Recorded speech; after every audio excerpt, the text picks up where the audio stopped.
अक्ल बड़ी या भैंस, ये मुहावरा तो आपने जरूर सुना होगा। क्या मतलब है इसका? यही ना कि बुद्धि हमेशा बल से ताकतवर होती है और एक तेज बुद्धि से दुनिया की हर जंग जीती जा सकती है, कुछ भी अचीव किया जा सकता है। मैंने 4 जनवरी 2022 को, यानी आज से कुछ महीनों पहले, ब्रेन रूल्स का एक वीडियो आप सभी के लिए बनाया था।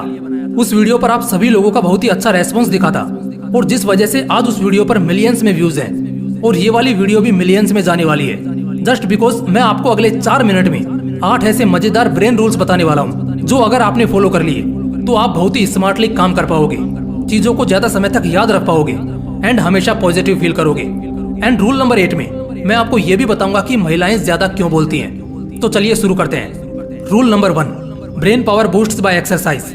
अमेरिका के कैलिफोर्निया नामक शहर में एक सर्वे किया गया जिसमें 2 अलग अलग ग्रुप के मेंटल पेशेंट्स को शामिल किया गया जो लगभग एक ही बीमारी से ग्रस्त थे। उन दोनों ग्रुप्स को एक ही तरह का ट्रीटमेंट दिया गया, उनका इलाज भी एकदम एक जैसा ही किया गया और सब कुछ एक जैसा ही था। बस रिसर्चर्स ग्रुप 1 के मेंटल पेशेंट्स को डेली जबरदस्ती 1 घंटे एक्सरसाइज करवाते और दूसरे ग्रुप को आराम करने देते।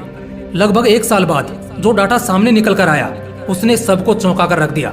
हुआ कुछ ऐसा था कि जो ग्रुप 1 के मेंटल पेशेंट्स थे उनका दिमाग 20% ज्यादा रिकवर्ड था as compared to the patients of group B.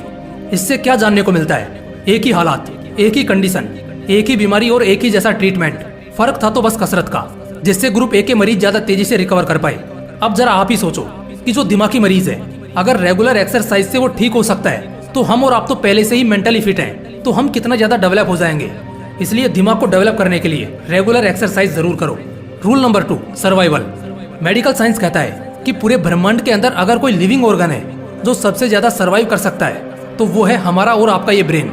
एक मोमेंट ऐसा आएगा जब बहुत कड़क धूप होगी या फिर तेज बरसात होगी, दिसंबर की ठंड हो या जून की गर्मी, चाहे सामने शेर ही क्यों ना खड़ा हो, ऐसे में सिर्फ हमारा ब्रेन होगा जो फिर भी लगातार काम कर रहा होगा और प्रॉब्लम से निकलने का रास्ता खोज रहा होगा, जबकि हमारी बॉडी जवाब दे चुकी होगी।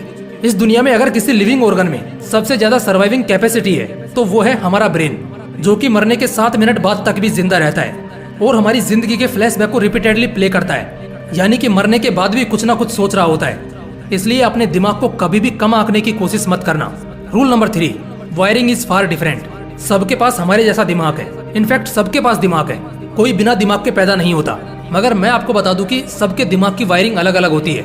जिस तरह हमारे घर या फैक्ट्रीज में इलेक्ट्रिसिटी पहुंचाने के लिए वायरिंग फिट की जाती है, ठीक उसी तरह हमारे दिमाग के अंदर भी वायरिंग के स्ट्रक्चर में न्यूरॉन्स होते हैं और ये हर किसी के दिमाग में अलग अलग तरीके से फिटेड होते हैं। यही वो वजह है जिस वजह से कोई आदमी ज्यादा सोचने वालों में से होता है तो कोई खुली खुली सोच वालों में से होता है, कोई ज्यादा डिप्रेस्ड होता है तो कोई ज्यादा खुश, कोई ज्यादा गुस्से वाला होता है तो कोई शांत।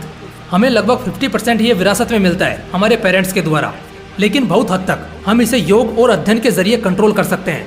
Rule number 4, boring things are enemy of brain. दिमाग की एक अद्भुत बात होती है कि ये कभी भी बोर करने वाली चीजों पर जरा भी एकाग्र नहीं रहता और ना ही कोशिश करता है। जो भी चीज इस दुनिया में है मगर वो आपके नेचर से मैच नहीं करती। जैसा मैंने ऊपर बताया कि सबके दिमाग की वायरिंग अलग अलग है, इस वजह से हर कोई बाय नेचर अलग होगा। शायद जो चीज मुझे पसंद होगी वो आपको नहीं होगी और जो आपको होगी वो मुझे नहीं होगी। तो बस फैक्ट यही है कि आपका दिमाग कभी भी बोरिंग चीजों को अटेंशन नहीं देता जो उसे बोरिंग लगती है। इसलिए बड़े बड़े साइकोलॉजिस्ट यही सलाह देते हैं कि हमें हमेशा दिल की सुननी चाहिए। In other words, just go with your interest. ये रूल खासकर उन स्टूडेंट्स के लिए था जो अब कॉलेज की तरफ रुख करने वाले हैं और बड़े कंफ्यूज्ड हैं अपने डिसीजन को लेकर। ऐसे में आप बस एक बात जान लो, अगर आप उन चीजों की तरफ जाएंगे जिनमें आपका इंटरेस्ट नहीं है तो ऐसे ही आपका दिमाग उसे अवॉइड करेगा और फिर आपके फेल होने के पूरे चांसेस हैं। इसलिए बेहतर है जिसमें मन लगता हो वही करें। Rule number 5, stressed brain don't learn a better form. Science के अकॉर्डिंग शायद आप विश्वास भी ना करें मगर ये सच है कि जो हमारा दिमाग होता है ना, उसके अंदर 30 सेकंड तक की स्ट्रेस को झेलने की कैपेसिटी होती है। इसके बाद जितना भी स्ट्रेस आप लेते हो एक तरह से आप अपने दिमाग को डैमेज करना शुरू कर देते हो और इसका सीधा सीधा असर पड़ता है आपके लर्निंग एबिलिटी पर, क्योंकि स्ट्रेस्ड दिमाग कभी भी ज्यादा अच्छी तरह चीजों को नहीं सीख पाता। इसलिए अक्सर छोटे बच्चों के सामने पेरेंट्स झगड़ना अवॉइड करते हैं, क्योंकि जो स्टूडेंट्स या बच्चे अपने अर्लियर एज में ज्यादा वायलेंस देखते हैं वो दिमागी तौर पर बहुत डिस्टर्ब हो जाते हैं, जिससे उनकी जो लर्निंग एबिलिटी होती है जैसे कुछ पढ़ना या सीखना ये सब नहीं हो पाता। इसलिए जब भी अपने गोल की तरफ बढ़े और अपने फोकस को एक जगह टिका कर रखना चाहें, जस्ट मेक श्योर आपका दिमाग 0 स्ट्रेस में हो, जिससे आपके सफल होने के चांसेस बहुत हद तक इंक्रीज हो जाएंगे। Rule number 6, all senses fail by vision. अभी आपको कोई लंबा चौड़ा टेक्स्ट दिखा दिया जाए जो थोड़ा पढ़ने में कठिन हो तो आज से 3 दिन बाद शायद आपको उस शब्द का सिर्फ 10 से 15% ही याद होगा। लेकिन अगर एट द सेम मोमेंट अगर आपको कोई पिक्चर दिखा दिया जाए, तब आप उसे 1 महीना बाद भी एटलीस्ट 50% याद रखोगे। ऐसा मैं नहीं बल्कि स्टडीज बताती हैं, जो कि बिल्कुल सच है, और ऐसा हमने प्रैक्टिकली भी एक्सपीरियंस करा है। इसलिए जिन भी स्टूडेंट्स को कॉन्सेप्ट समझने में दिक्कत होती है, वो स्टूडेंट्स अक्सर एनिमेशन के द्वारा या विजुअली पढ़ना प्रीफर करते हैं, क्योंकि ऐसी चीजें हमें लंबे समय तक याद रहती हैं। Rule number 7, sleeping makes the smart thinker. हमारे नींद का हमारे दिमाग से डायरेक्ट लिंकअप होता है। जी हाँ, अब तो ये स्टडीज ने भी शो कर रखा है कि जो इंसान अच्छी और गहरी नींद लेता है, उसका दिमाग ज्यादा अच्छे से काम करता है। अक्सर हमारे लॉजिक्स क्या होते हैं कि जो शख्स ज्यादा से ज्यादा टाइम काम करेगा और एवरेज सोएगा, वो सुपीरियर कहलाएगा। मगर असलियत में ऐसा बिल्कुल भी नहीं होता। अगर आप अच्छी नींद लेते हैं और पूरा थककर सोते हैं, तब अगर हम इसे आपके दिमाग के पर्सपेक्टिव से देखें तो बड़ी अच्छी बात है। जस्ट बिकॉज आप और ज्यादा क्रिटिकल सोच पाओगे, एंजाइटी इश्यूज कम होंगे और किसी भी काम में ज्यादा मन लगेगा। Rule number 8, male and female brains are different. चाहे समाज में जितना भी इक्वेलिटी के नारे लगा लो कि मर्द एंड औरतें इक्वल होती हैं, मगर जब बात ब्रेन की आ जाए, तब यह लॉजिक कहीं काम नहीं करता। क्योंकि मेडिकल साइंस के अकॉर्डिंग मर्द और औरत दोनों के ही दिमाग एकदम अलग होते हैं। जैसे आप ये बात तो जानते ही होंगे कि एक औरत दिन में एवरेज 21,000 से भी ज्यादा शब्द बोलती है, वहीं एक मर्द महज 7-8 हजार शब्द ही बोलता है। सीधा सीधा बोलूं तो एक औरत ज्यादा बोलती है। लेकिन क्यों, पता है आपको? मेडिकल सर्वे के अकॉर्डिंग जो मेल का माइंड होता है वो जरा एंटी सोशल टाइप का होता है, वहीं फीमेल्स का जो ब्रेन होता है वो ओवर सोशल टाइप का होता है।